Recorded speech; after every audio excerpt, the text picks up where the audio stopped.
America, a place where laws define lives, juries shape destinies, and lawyers play a silent game of chess with human souls. But even the smartest attorney can become trapped in the very system he vows to defend today. This is a story with no winners. A story of a woman whose life was shattered inside a courtroom. This is the case of Mary Bell. October 1987, Texas. Mary Bell, a young nurse, mother of two children. During her night shift, an elderly veteran suddenly dies. The official cause? A morphine overdose. Investigators immediately conclude Mary must be responsible.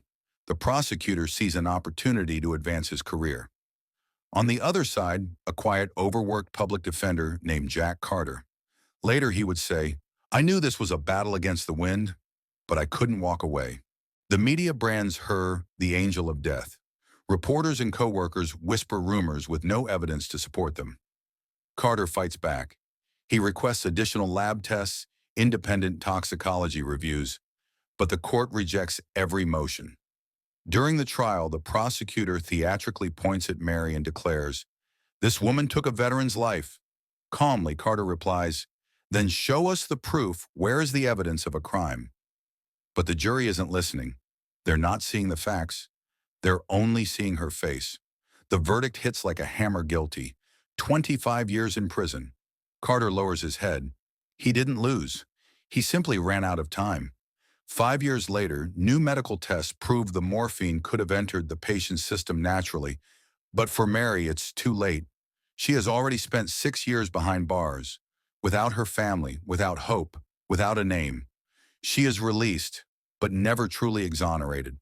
In 2001, the court finally admits the right to proper defense was violated. But truth is not something a judge can simply restore.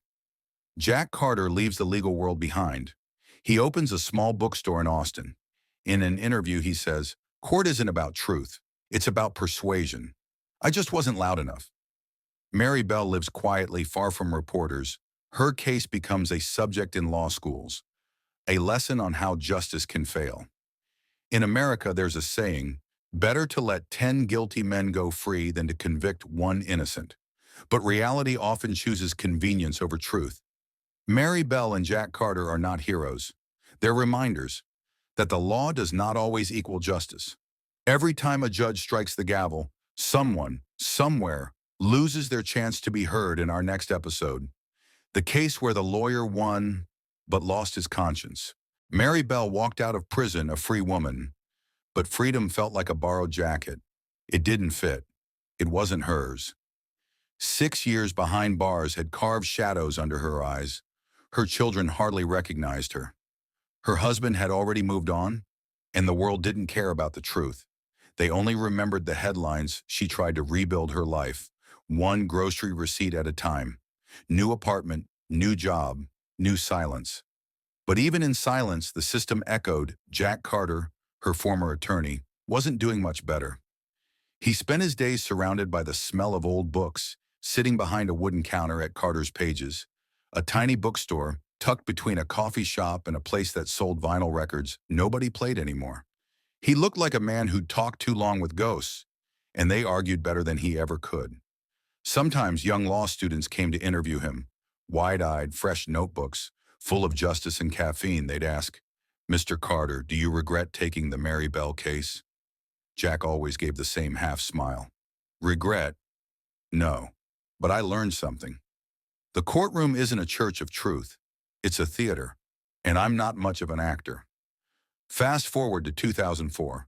A young investigator named Lucas Reeve joins the Travis County DA's office. He's ambitious, smart, sharp, the kind of guy who alphabetizes his cereal boxes. One night, working late, he stumbles across the dusty case file of Mary Bell. Red marker across the folder. Closed. Reeve hates closed cases, especially the ones that feel off. He reads the transcripts.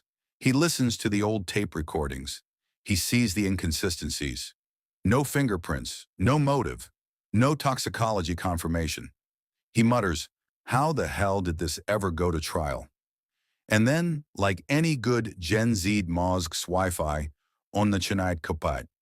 The original prosecutor, Charles Morgan, is now a polished public speaker with expensive suits and even more expensive haircuts. Reeve visits him. Morgan smiles the way politicians smile during hurricane season. Mary Bell? Oh, that case. Open and shut. Juries make the call, son. But Reeve sees the twinge in Morgan's jaw. That tiny twitch only liars have something's wrong. Reeve digs deeper.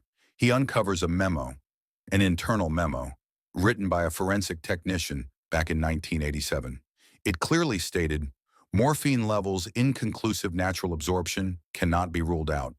This memo had never been shown to the court. Evidence suppression, the kind that ruins lives. Reeve sits back in his chair, heart pounding. They buried it. They knew. Reeve visits Jack Carter's bookstore. Jack is older now, hair more salt than pepper. Reeve shows him the memo. Jack reads it slowly. His hands tremble. I asked for this. They told me it didn't exist. His voice cracks.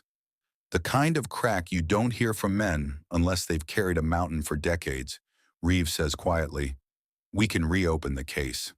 Jack responds, son, some cases never close.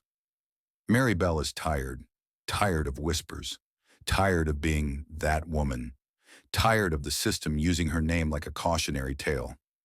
But when Reeve presents the truth, the real truth, something sparks inside her chest, a flame she thought prison had killed. She says, if the system broke me, then it's the system that should fix it. For the first time in years, she feels the pulse of justice beating again. The courtroom looks different now. New judge, new faces, but the same wooden walls that once swallowed her life whole. This time, Mary stands taller. Reeve presents the memo. The judge reads it, raises his eyebrows, and stares at the prosecutor's table like it owes him money. Jack Carter sits in the back row, hands folded, eyes shining. For once, the system works.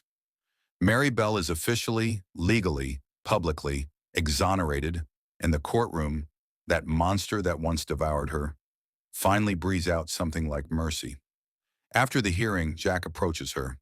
He says, Mary, I'm sorry. She shakes her head. You fought for me when nobody else did. He smiles, an old, tired, but honest smile. Justice is slow, Mary, but sometimes it catches up.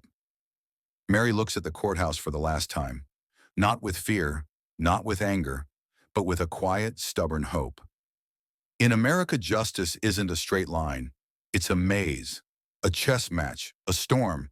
And sometimes when people refuse to shut up, step back, or give in, truth finally gets its turn to speak this time.